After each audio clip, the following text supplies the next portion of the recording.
자, 그럼 이제 어떤 식으로 해야지 합격 전략을 가느냐. 우리가 대충 공부하시면 안 돼요. 이게 보시면 이제 학생들 물어보는 것 중에 하나가 그럼 형사법이 쉬워질 거냐 어려워질 거냐 이거 충분히 생각하죠. 제도가 바뀌었기 때문에 시험이 어려워질지 쉬워질지를 결정해야 되는데 일단 시험은 기존보다 어려워질 거다. 어떤 측면에서 어려워질 거냐면 옛날에는 지금까지는 영어 한국사 잘하는 사람이 합격하고 불합격하는 구조로 갔어요. 근데 시험 점수 채점할 때 인증 검정만 되면 점수만 통과하면 점수가 아예 빵점이 안 들어가요. 그럼 평가하는 것은 형사법하고 경찰하고 헌법이에요. 딱 세 과목만 공부하시면 돼요. 이렇게 말하면 편한데 그럼 결국은 출제자 입장에서 세 과목이 출제된다. 세 과목 봐서 경찰의 합격과 불합격을 가른다고 하면 방법이 없어요. 방법이 어렵게 낼 수밖에 없어요. 그리고 지금 예상하는 문제 중에 하나는 뭐냐면 당장 22년도 초는 아니겠지만 이제 좀 어려운 시험이 뭐냐면 형법하고 형소법을 섞어서 내는 게 있어요. 예를 들어 경찰이 수사하면서 뭐 위법하게 수사했다, 뭐 증거를 수집했다. 그럼 형사소송법에서 수사증거 파트 들어가죠. 그러면서 그것을 그 유죄가 되는 증거로 사용할 수 있냐, 유죄가 되느냐, 무죄가 되느냐와 관련된 형법 쟁점하고 엮어가지고 내는 사례형 출제도 가능하고 그 다음에 형법, 형소법이 통합교과인 형사법 문제가 출제될 가능성이 있다. 왜 그렇게 생각을 하느냐? 변호사 시험이라고 있어요. 변호사 시험이 형법하고 형소법을 섞어가지고 사례형 스타일 문제를 내기 때문에 앞으로 저는 형사법 과목이 뭐 모르겠어요. 사람은 다르겠지만 저는 제일 어려운 과목이고 가장 중요한 과목이 되지 않을까. 진짜 본질 싸움은 여기서 간다. 형사법이 어려워질 거예요. 어려워질 거예요. 근데 그럴 수밖에 없는 게 경찰 하려면 형사법을 잘해야지 경찰 하는 거지. 영어 잘한다고 무슨 경찰관이냐고. 잘하면 좋지. 거기서 지금 결정했어요. 지금은 영어 한국사를 매일 공부해요. 학생들이. 거짓말 안 하고. 형법 형소법은 과목 있는 날만 하는 거예요. 그러니까 본질적인 싸움을 잘해야지 된다라고 제도가 바뀌었고 저는 제도 바뀐 거는 당연하다 생각한다. 합격 전략은요. 오시면 분명히 짜들이에요. 짜들이는데 일단 이해라는 단어하고 암기라는 단어를 놓고 보면 진짜 무조건 이거는 이해예요. 이해가 80, 암기가 20. 철저하게 이 형사소송법, 형법이란 것은 절차법이고 실체법인데 단계를 쌓아서 올리는 거예요. 무작정 조문만 외우면 된다 생각하면 절대로 안 돼요. 외울 게 많지가 않아요. 외울 게. 오늘 강의한 것 중에 저런 게 있어요. 영장실질심사라고 있어요. 영장실질심사라고 구속되기 전에 판사 앞에서 막 울고 불고 판사님 잘못했습니다. 다시는 안 그러겠습니다. 막 이런 절차가 있어요. 그럼 판사 앞에서 울고 막 콧물 나오고 막 이러면 개쪽팔리잖아요. 그럼 영장실질심사가 공개할까 비공개할까 이게 쟁점이거든요. 이게 맨날 시험 나오는 쟁점인데 비공개.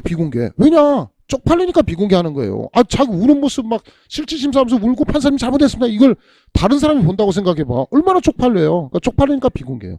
그러니까 제가 계속 강조하는 거는 절차라는 거, 형법, 형소법이라는 것은 암기하려고 들면은 굉장히 오래 걸리고 굉장히 버겁고 힘들어요. 그래서 철저하게 제도를 이해하는 게 중요하고 이렇게 통합교과 스타일로 형사법이 되면 저는 단언컨대 저는 제가 압도적 일타로 뜰 거라고 단언컨대 생각하는데 이제까지는 학원가에서 막 눈속임만 대신 요거 앞자만 따서 외워 요거만 외우면 돼 라고 해서 막 이제 이렇게 해서 가만히 서로 막 속이는 그런 강의들이 있었어요. 근데 지금 이제 앞으로 계속 개박살 나고 있거든요. 안 돼요. 시험 문제 풀 수가 없어요. 쉽게 가는 것 같지만 철저하게 제도를 이해해서 이해한 것을 풀어내는 게 가장 중요하다. 그래서 여러분 만약에 지금 강의를 보시면 지금 한 200명 정도가 접속해서 있다고 하는데 진짜 다놓고 얘기하는데 제일 중요한 건요. 기본 강의 들을 때 제가 나중에도 맨날 얘기하는데 배속 기능 쓰지 마라. 절대 배속 기능 쓰지 마세요. 이건 첫 번째 무조건 꿀팁 중에 제일 중요한 기능이에요. 왜냐하면 배속 기능은요. 머리가 진짜 좋고 회독을 여러 번 해서 더 이상 시간을 아낄 때 배속 기능을 쓰는 건데 진짜 첫 번째 하는 시행착오 중에 하나가 제일 첫 번째 우리 인강 들을 때 실강은 이제 배속 기능 못 쓰니까 제일 하는 실수가 배속 기능을 써가지고 빨리 듣고 싶어요. 배속 기능을 쓰면 마음은 되게 편하죠. 실강 들을 때 4시간 하는 거 뻘소리 다 지워버리고 배속 기능 쓰고서 1.5배속 이렇게 해버리면 속된 말로 2시간만 들으면 4강 들을 수 있어요. 굉장히 효율적이고 빠르다고 생각하는데 머릿속에 남는 거 아무것도 없어요. 저는 맨날 하는 얘기가 뭘로 그러냐. 차라리 영화를 보든가 롤이나 해라. 게임을 해라. 절대 배속 기능 쓰지 말라라고. 기본 강의는 절대 배속 기능 안 써야 돼요. 왜냐하면 아무리 접해도 아무리 본인 머리가 IQ가 엄청 좋다 하더라도 저도 대학 다닐 때 나름 머리 좋은데도 형법이란 과목만 몇 년을 들었냐면 3년 이상 들었어요. 학점만 몇 학점 들었는지 몰라요. 형수법도요 3학기 4학기씩 들었어요. 6개월짜리를. 그래도 이해가 안 가요. 근데 여러분이 무슨 경찰 하신 적도 없고 뭐 저런 경우 되죠. 뭐 교도소 한번 갔다 왔다 그럼 잘할 수 있어요. 체험을 해봤으니까. 그러니까 본인이 이 절차를 체험해보지 않고는 빠르게 이해하기 힘들다. 그렇기 때문에 철저하게 배속 기능을 쓰지 마라. 이거는 꼭 오늘 얻는 것 중에 제일 중요한 거예요. 뻘소리 제가 잡담도 무지하게 많이 하거든요. 그 스킵하지 마시고 천천히 들어가는 게 제일 중요하고. 두 번째는요. 이해하기 위해서는 오늘도 학생들이 많이 하는 질문 중에 하나예요. 기본서를 수업을 딱 듣고요. 오늘 4시간 수업을 들었으면 복습을 하셔야 돼요. 복습을 하셔야 되는데 복습은 예습은 할 필요 없어요. 예습해봤자 뭔 소리인지 모르니까. 잘 들으셔야 돼요. 복습은 기출문제집으로 하셔야 돼요. 제가 수업 시간에도 수업하면서 기본서하고 기출문제집을 같이 풀어주고요. 아마 들은 학생들도 있을 거예요. 인강 들은 학생들도 있는데 항상 공부의 끝은요. 기출문제집으로 끝나야 돼요. 기출문제집을 오늘 진도까지 풀고 그중에 제가 별표 1개, 별표 2개, 별표 3개 나눠놨어요. 그건 디테일한 얘기가 나중에 보시고요. 문제 푸시고 못 푸는 것을 다시 기본서로 확인하시면 제일 좋아요. 이 과정을 거쳐야 돼요. 우리 수업을 듣고요. 그걸 내 거로 만드는 과정이 필요해요. 우리 뭐 눈썹 문신이나 이렇게 하면요. 이제 리터치라는 걸 해야 되거든요. 안 하면 그게 진해지지가 않아요. 그래서 공부 듣고 수업만 듣고 끝나면 안 돼요. 수업 듣고 그거를 리터치 해줘야 돼요. 다시 한번 만져줘야 되는 거야. 그럼 만져주는 걸 뭐로 하냐면 기출문제집으로 정리하셔야 돼요. 그러니까 하루에 4시간의 수업을 들었다. 기출문제집 복습하는데 많이는 안 걸려요. 1시간에서 2시간 정도면 충분하니까 이 과정을 거치지 않으면 공부는 다시 제로로 돌아와요. 그러니까 이 과정을 거쳐야지 공부가 끝인데 많은 학생들이 진짜 우리 인강 듣다가도 실강 듣는 학생들 되게 많아요. 생각보다 그냥 인강으로 쭉 가는 케이스보다 인강 듣다가 제 수업 시간 물어보거든요. 인강 들어보신 분 그러면 다 한 반 정도는 수업 들었어요. 인강으로. 인강으로 듣다가 와서 실강을 듣는데 실강 안 들어도 상관없어요. 제가 실강 들으라는 거 강조하는 거 아닌데 들으면 좋다. 그거고 인강 들으시면서 뭐 하셔야 되냐면 자세도 똑바로 잡으시고 배속기는 쓰지 마시고 수업 듣고 실강 준비하는 학생처럼 실강 애들 엄청 열심히 공부해요. 수업 듣고 그거 해당하는 범위를 1시간, 2시간씩 복습을 하시는 게 제일 중요하다. 그 과정을 거쳐야 된다. 그러면 금방 이해도 되고 뭐까지 될 수 있냐면 암기까지 될 수 있어요. 그러니까 교재를 이렇게 준비하시고 강의 커리 자체는 일단은 기본 강의라는 것이 있는데요. 저는 보통은 기본 강의를 2회독 2번 정도 들으라고 매번 얘기를 해요. 배속 기능 쓰라는 얘기가 아니고요. 한 번 기본 강의 들을 때하고 2번 들을 때의 그 레벨로가 달라요. 한 번 듣는 거하고 2번 듣는 거하고 시간 낭비라고 생각하지 마시고 앞으로 형사법이 메인이에요. 앞으로. 그러니까 열심히 하셔야 돼요. 열심히 하는데 기본 강의 2번 정도 듣는 것. 제가 강의 2007년도부터 하면서 맨날 하는 얘기 중에 하나예요.